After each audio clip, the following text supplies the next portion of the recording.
आज हम बना रहे हैं मकर संक्रांति पर बनने वाले मूढ़ी के लड्डू। ये हम 250 ग्राम मूढ़ी लिए हैं। हमारे यहाँ पैकेट में मूढ़ी आता है और मूढ़ी बाज़ार में दो तरह के मिलता है।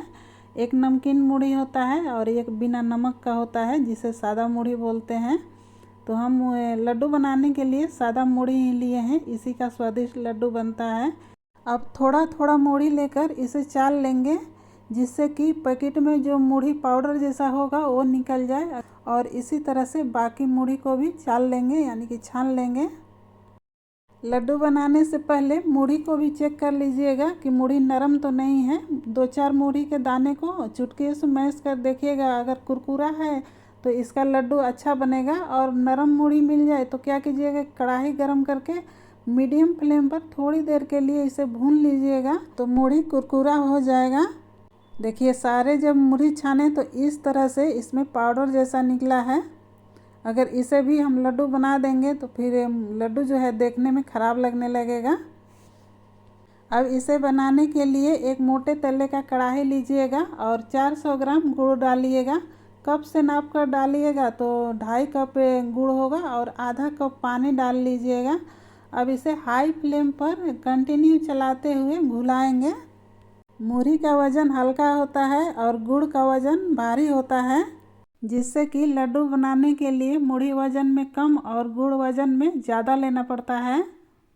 गुड़ में जब एक उबाल आ जाए तो समझिए कि गुड़ अच्छे से घुल गया है। अब गैस फ्लेम को बंद कर देंगे और इस गुड़ को छान लेंगे।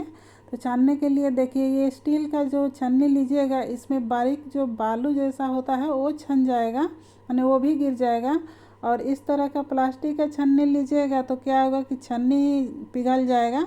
तो सबसे बेस्ट रहेगा कि साफ़ सुथरा एक पतला कॉटन का कपड़ा ले लीजिए, इसमें बहुत ही अच्छे से गुड़ छन जाता है, यानी कि बारीक बालू भी इसमें छन जाएगा।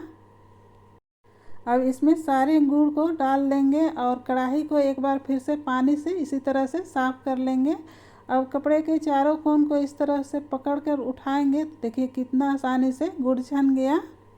अब कढ़ाई को फिर से गरम करेंगे और सारे छने हुए गुड़ को डाल देंगे। देखिए कपड़े से भी गुड़ इस तरह से निकाल लेंगे। और बर्तन में थोड़ा सा गुड़ लगा हुआ है तो 1 टेबल स्पून पानी डालकर सारे गुड़ को निकाल कर डाल लेंगे। अब गैस फ्लेम को तेज़ रखेंगे और इसे पकाएंगे। अब हम आप लोग को दिखा रहे हैं कि कपड़े में गुड़ छानने से क्या फ़ायदा है। तो देखिए ये कितना बारीक बालू है वो भी छन गया है। यही स्टील का छन्नी में इस तरह से नहीं छन पाता। हाई फ्लेम पर गुड़ को पकाने से बहुत ही जल्दी ये तैयार हो जाता है। तो देखिए इस तरह से जब ये गाढ़ा हो जाए, कलछी से चलाइएगा तो थोड़ा सा ये चलाने में भारी भारी लगने लगेगा। तो अब इसे चेक करेंगे, क्योंकि जब हम लड्डू बनाते हैं तो गुड़ को बार बार चेक करना पड़ता है। तो इस तरह से एक कटोरी में थोड़ा सा पानी लेंगे और थोड़ी देर रुक कर इस गुड़ को उठाएंगे। और तब तक गैस फ्लेम को बिल्कुल लो रखेंगे ताकि गुड़ जले नहीं। तो देखिए इस तरह से खींच रहे हैं तो ये टूट नहीं रहा है, तार जैसा खींच रहा है। अभी ये तैयार नहीं हुआ है, कुछ देर और पकाएंगे, यानी कि 20 से 30 सेकंड के लिए ही पकाएंगे। फिर से इसे चेक करेंगे तो थोड़ी सी 2-4 बूंद गुड़ को इसे पानी में डालेंगे। तब तक गैस फ्लेम को बिल्कुल लो रखेंगे और गुड़ को चलाते रहेंगे ताकि ये गुड़ चिपके नहीं कढ़ाई में। और कुछ देर रुक कर गुड़ को हम उठाकर चेक करेंगे कि तैयार हुआ है कि नहीं। तो देखिए थोड़ी देर बाद इसे उठाएं और इसे खींचें तो ये खींच कर टूट जा रहा है। तो समझिए कि ये गुड़ तैयार हो गया है। इसी तरह का गुड़ होना चाहिए। अब इससे ज़्यादा नहीं पकाएंगे। अब फटाफट इस प्रोसेस के करेंगे। जिस बर्तन में मूढ़ी रखे हैं उसमें कलछी से गुड़ डालते जाएंगे और एक दूसरी कलछी से गुड़ को चलाते जाएंगे। इस काम में किसी को हेल्प ले लीजिएगा तो सबसे बेस्ट रहेगा, यानी कि बहुत ही जल्दी जल्दी हो जाता है और अच्छे से भी हो जाता है। मुझे ध्यान नहीं रहा कि इसे मिलाने में दिक्कत होगा, हम पूरा बर्तन में भरकर मूढ़ी ले लिए हैं। तो ये गलती आप लोग मत कीजिएगा। इसे 2 बर्तन में कर लीजिएगा, यानी कि मूढ़ी मिलाने के लिए एक बड़ा बर्तन उपयोग कर लीजिएगा जिसमें कि आसानी से इसे मिला सकिएगा। और अगर बड़ा बर्तन ना हो तो इसे 2 बार में बनाइएगा, यानी गुड़ का पाग एक ही बार में तैयार कीजिएगा और थोड़ा थोड़ा लेकर मूढ़ी को गुड़ को मिला लीजिएगा। तो देखिए हम सारे गुड़ को डाल लिए। अब इसे सावधानी पूर्वक पहले कलछी से मिलाएंगे, इसके बाद इसे हाथ से मिलाएंगे। अभी हाथ नहीं टच करेंगे क्योंकि गुड़ पूरा हीट है।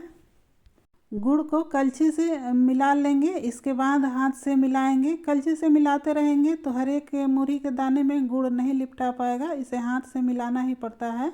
तो जिसके लिए क्या करेंगे कि हाथ में थोड़ा सा तेल या थोड़ा सा पानी लगा लेंगे। तो हम यहाँ पर पानी लगाए हैं, और ज़्यादा मात्रा में पानी नहीं लगाइएगा, नहीं तो मूढ़ी नरम पड़ जाएगा। थोड़ा सा हाथ में पानी लगाएंगे और मूढ़ी को अलट पलट करते हुए अच्छे से मिला लेंगे, ताकि सारे मूढ़ी में गुड़ लिपटा जाए। अगर मिलाते हुए इसे गुड़ हाथ में चिपकने लगे तो फिर से 1 से 2 बूंद पानी हाथ में लगा लीजिएगा और फिर से इसे मिलाइएगा। अगर आप लोग को मेरी रेसिपी बनाने का तरीका पसंद आती है तो मेरे वीडियो को एक लाइक और मेरे चैनल को सब्सक्राइब कर सकते हैं। लाइक और सब्सक्राइब करना बिल्कुल फ्री है, आप लोग का 1 भी रुपया नहीं कटता है। इसे अच्छे से मिला लें। अब इसे बर्तन में ही थोड़ा सा दाब कर रखेंगे ताकि ये जल्दी से ठंडा ना हो और लड्डू हम अच्छे से बना सकें। ये जल्दी से ठंडा हो जाएगा तो फिर लड्डू अच्छे से नहीं बन पाएगा, यानी कि गोल गोल नहीं हो पाएगा। और जल्दी जल्दी लड्डू बना लेंगे और अपने मन पसंद अनुसार छोटा या बड़ा बना लेंगे। अगर घर में बच्चे हो तो छोटा छोटा ही बनाइएगा ताकि ये बर्बाद ना हो। इसी तरह से बाकी लड्डू को बना लेंगे और इसे एयर टाइट डिब्बे में या कोई पन्नी में भी इसे बांध कर रखिएगा तो नरम नहीं पड़ेगा, और इसे 1 से 1.5 महीने तक रख कर खा सकते हैं। ये बिल्कुल भी ख़राब नहीं होता है, खाने में बहुत ही कुरकुरा और टेस्टी लगता है।